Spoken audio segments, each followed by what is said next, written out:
Crypto DLT with Mr. Connector. Be sure to subscribe. Hit the notification bell for daily content.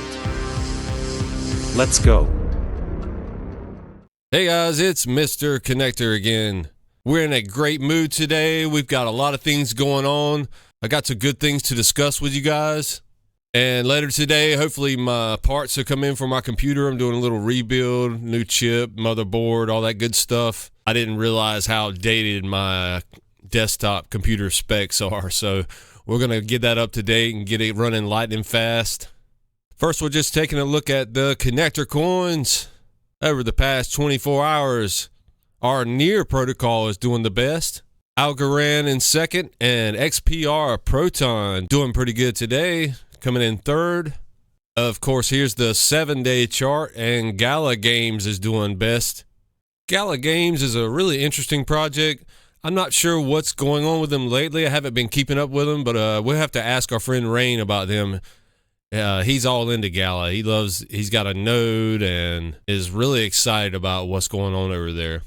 Let's quickly check on our precious metals. Gold's coming in at $2,183. Wow. Palladium's flat, platinum's up just a little, and silver's up to $24.47. Are we starting to see price discovery on these precious metals, guys? These assets have been suppressed for so long. We haven't seen the true price of these assets.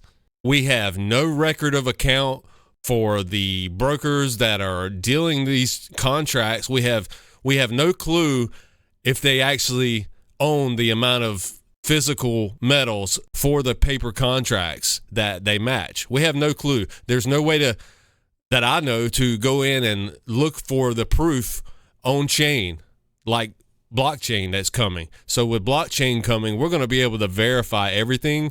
You're not going to have these naked shorts going on. It's going to be great, guys. The future's looking great. We're positive. We're pumped. Let's go.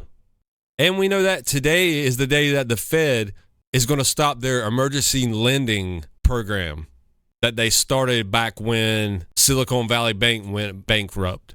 So if you haven't seen this little clip that DAI posted, let's watch this right quick.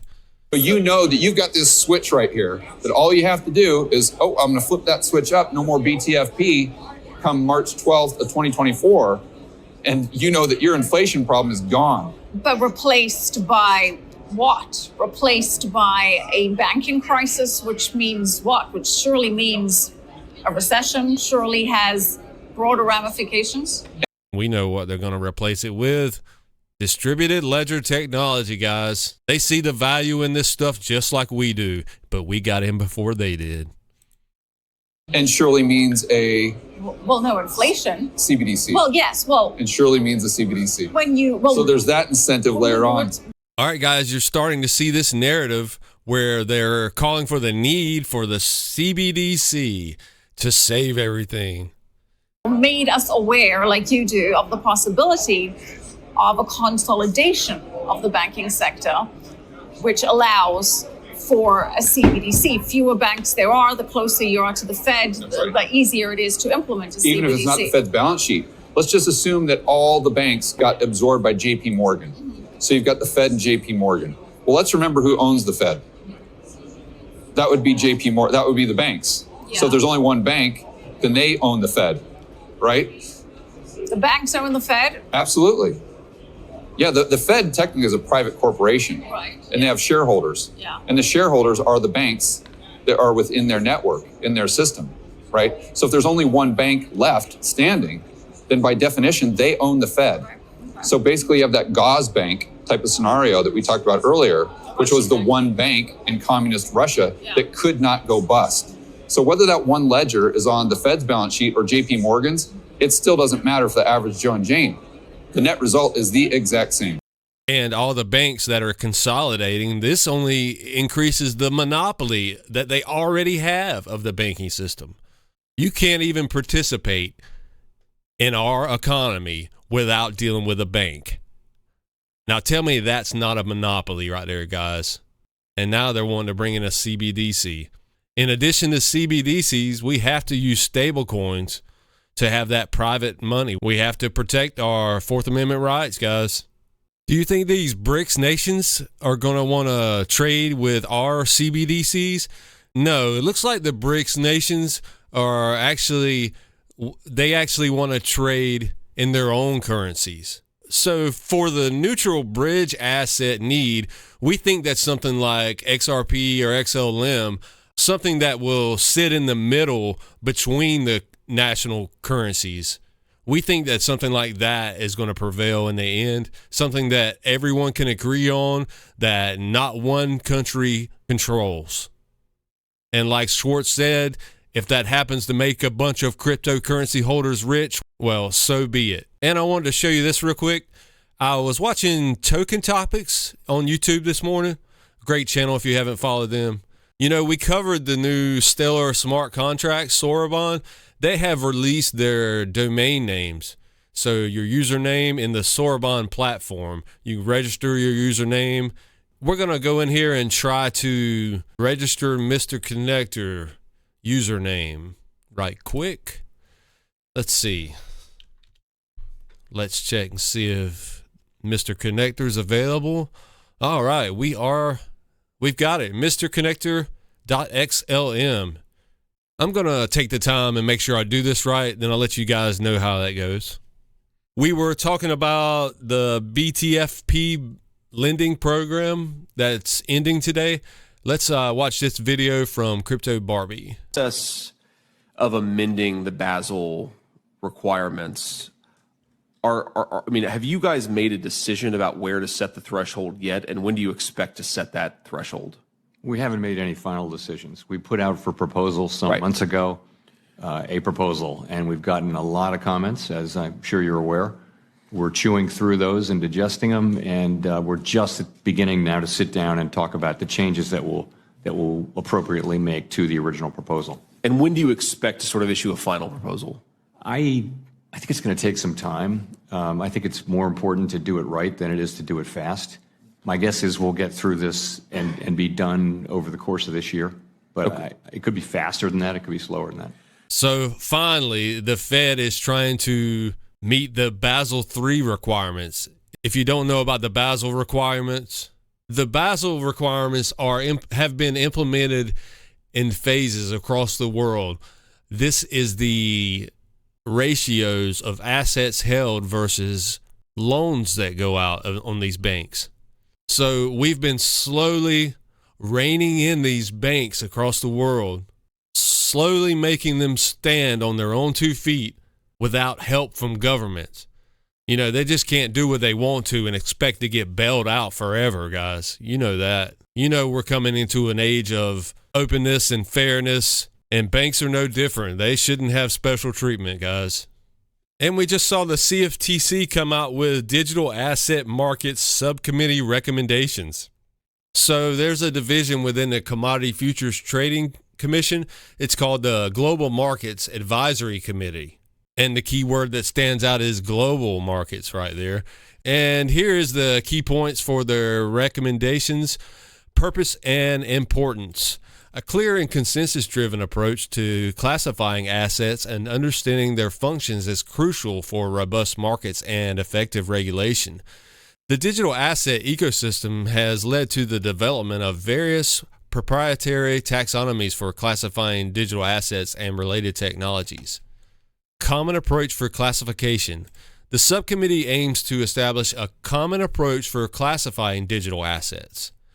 Their proposed functional taxonomy seeks to provide consistent language across the digital asset ecosystem.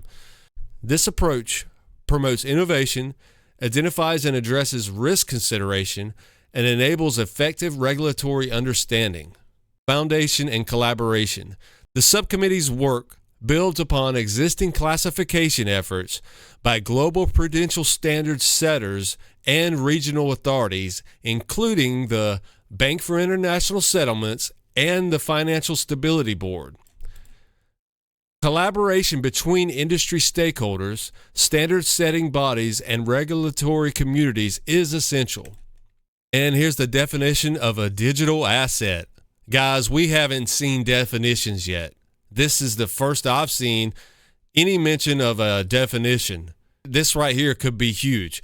A digital asset is defined as a controllable electronic record where one or more parties can exclusively exercise control through the transfer of this record. The controllable electronic record itself must be uniquely identifiable, and excluded from this definition are controllable electronic records that exist solely within a financial institution's books and records. In summary, the GMAC's digital asset taxonomy aims to provide a common language for participants in the digital asset ecosystem, fostering innovation and effective regulation. It serves as a foundation for future legislation, regulations, and policies related to digital assets. For more details, you can refer to the document provided. So this was just a summary, and it's really good to see him come out with these definitions. This one here, a digital asset defined as controllable electronic record where one or more parties can exclusively exercise control of the transfer of this record. So that means me and you without a third party, or it could have a third party. This sounds like money to me, guys. This sounds like a transfer of value. So it sounds like they're trying to classify these assets as either securities, commodities, or money. You've got different coins that do different things. You can pick which utility different coins perform. This is the idea that got me into the Metallicus ecosystem. They come out of the gate with 4 different coins that all have different purposes. So instead of just concentrating on one coin like every other crypto fintech company, they have broken up their projects into these different spaces. And their main coin, XPR network, is doing really good today. This is the 12-hour candles, and we have just passed 2 cents. Wow. Let's go. Let's go. And here we've got Representative Thomas Massey posting about the accredited investor provision. Currently, a person's net worth determines whether the government allows that person to invest in startups. I support HR 2799 to change this. Americans deserve access to the same opportunities big banks have. Yeah, guys, this is another part of the level playing field we've been striving for. You can't even get into the game unless you've got money. You're not allowed to compete, and all that in the name of protection. You're starting to see this common theme of protecting us in order to keep us poor, guys. Let's support this bill and support the congressmen that are pushing for this. They know that the American people need to be able to invest in what they want, that we need to be able to spend our money on what we want. That is freedom. And last but not least, the AMM amendment on the XRP ledger has passed that positive threshold where as long as the votes hold until I believe March 22nd, the AMM will go live. And we have David Schwartz here, the CTO at Ripple. He's going through the pros and the cons. You got to be really careful out there when you put your money into these AMMs. You know, you've got 2 different coins. It's a market, coin 1 and coin 2. And you got to be really careful because if you're more interested in one of these coins, like XRP versus fiat dollar, you could have an impermanent loss or gain on your favorite coin in that pair. It might be worth it to you to pause this and read through these if you haven't seen this, or go to @status, STEDAS.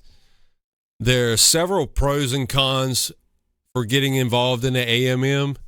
You know, this could produce income for you. I would suggest not getting involved until you're absolutely sure that you know what you're doing with this. And especially if you think that prices are going to go up even further than they have, which we are bullish on this channel. We know that utility hasn't even really kicked in yet, but the time frames we don't know. So if there's going to be a lot of money coming into these markets, we might want to wait until we see a lot more volume before we get into something like this. Like and subscribe. We'll keep you up to date on all this. I'll let you know exactly what I'm doing if I get into this. We've got a little time to think about it. But I hope you guys have a great day. I'm waiting on those computer parts so I can have a good desktop to bring you guys the latest news and current events in crypto. Mr. Connector out.